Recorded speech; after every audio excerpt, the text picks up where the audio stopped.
वे हमारे भी आश्रम की बात हो, जोधपुर के आश्रम की बात हो, और इस नागर समाज के लिए भी आपकी सेवाएं हमेशा रहती ही है। और 2 साल हो गए शायद 5 ज्योतिर्लिंग की यात्रा का भी बहुत सुंदर लाभ, महाराष्ट्र के 5 ज्योतिर्लिंग की यात्रा का भी 2 ग्रुप के अंदर जो लाभ आपने लिया और उन समाज के बंधुओं को ये लाभ दिलवाया दर्शन का, जिनकी अवस्था हो गई, जिनको लगता था कि अब हमें कब मौका मिलेगा, लेकिन नागर ईश्वर लाल जी, शंकर लाल जी परिवार ने ये भी सेवा का लाभ लिया। भगवान ने उनको सामर्थ्य दिया और बहुत सुंदर दर्शन सबको करवाए। और आज भी इस आयोजन में स्पॉन्सर के रूप में आप हैं, तो मैं सभी का बहुत बहुत साधुवाद करता हूं। और विशेष रूप से जिनके लिए हम भी बैठे रहे, आप भी बैठे रहे, लिस्ट लंबी होती गई तो कई लोगों को चाय पानी भी करने के लिए नीचे जाना पड़ा, लेकिन फिर वापस आकर के बैठ रहे और लिस्ट जारी रही। और मैं तो कहता हूं ये लिस्ट कभी कम होनी ही नहीं चाहिए, ये बढ़ती ही रहनी चाहिए। ऐसे जो भामाशाहों का अभिनाम यहां से उद्घोषित किया गया और उनका सम्मान यहां से गुरुदेव के हाथों हुआ, मैं उन सभी भामाशाहों का भी बहुत बहुत साधुवाद करता हूं, बहुत बहुत धन्यवाद करता हूं, जो स्तंभ है, संस्था के पिलर हैं। और उनके योगदान से ये संस्था शिक्षा के क्षेत्र में, स्वास्थ्य के क्षेत्र में और भी अन्य सेवाओं में अपनी भागीदारी निभा रही है। बहुत बहुत साधुवाद। आइए थोड़ी सी देर है सत्संग की चर्चा कर लेते हैं और उसके बाद हमारे युवा मित्र जो हैं उनका सम्मान, उन प्रतिभाओं का सम्मान यहाँ इस मंच से होगा।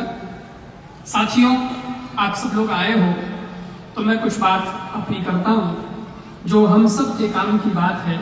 और इस जमाने में, इस समय में जिसकी मांग है, जिस पर बहुत चिंतन कर देना चाहिए, उसकी बात मैं निवेदन कर रहा हूँ। और हमारे यहाँ तो ये भी कहा जाता है कि जब कोई समस्या का समाधान हमें नजर ना आए तो हमें हमारे गुरु के पास जाना चाहिए, संत के पास जाना चाहिए। और संत के पास, गुरु के पास जाकर के अपनी समस्याएं रख दीजिए तो निश्चित रूप से उसकी तपस्या के फलस्वरूप कोई न कोई समाधान निकल ही आता है।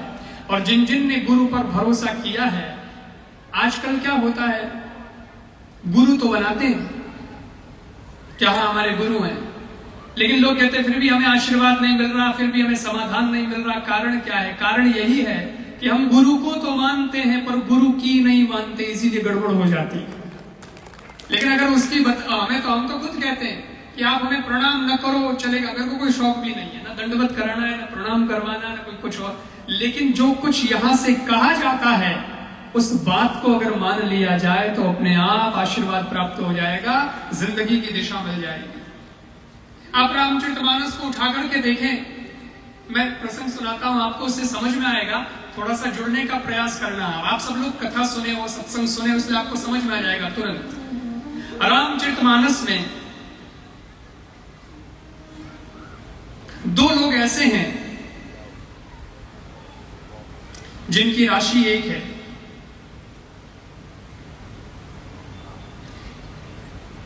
दोनों की राशि एक है नाम में, लेकिन फर्क यह है, अच्छा कई संयोग हैं, नाम में राशि एक, दोनों के साथ शंकर जी हैं, शंकर जी से जुड़े हुए हैं दोनों, भगवान को लेकर दोनों को डाउट होता है, लेकिन एक का तो काम बन जाता है, मामला सही बैठ जाता है, लेकिन दूसरे का मामला बैठता नहीं है। अब कोई पूछे शंकर जी जिनके साथ में है, भगवान शंकर जिनके साथ में है, फिर भी उनका मामला क्यों नहीं बैठा? एक का तो बैठा लेकिन एक का नहीं बैठा।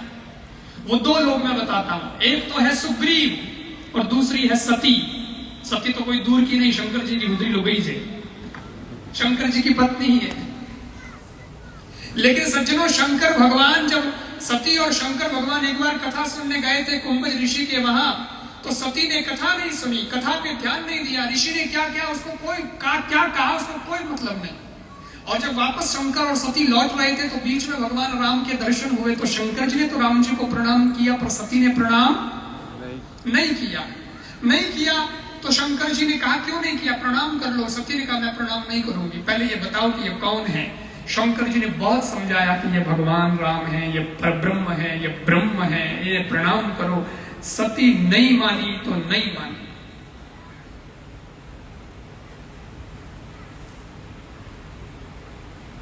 खूब समझाया शंकर जी ने, नहीं माने।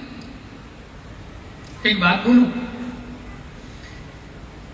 या तो आप खुद अपने अंदर ऐसी योग्यता पैदा करो कि जिसको देखते हो उसको पहचान जाओ कि ये कौन है। तो अपनी आंख, अपना विजन इतना बढ़िया होना चाहिए कि हम देखते ही पहचान जाएं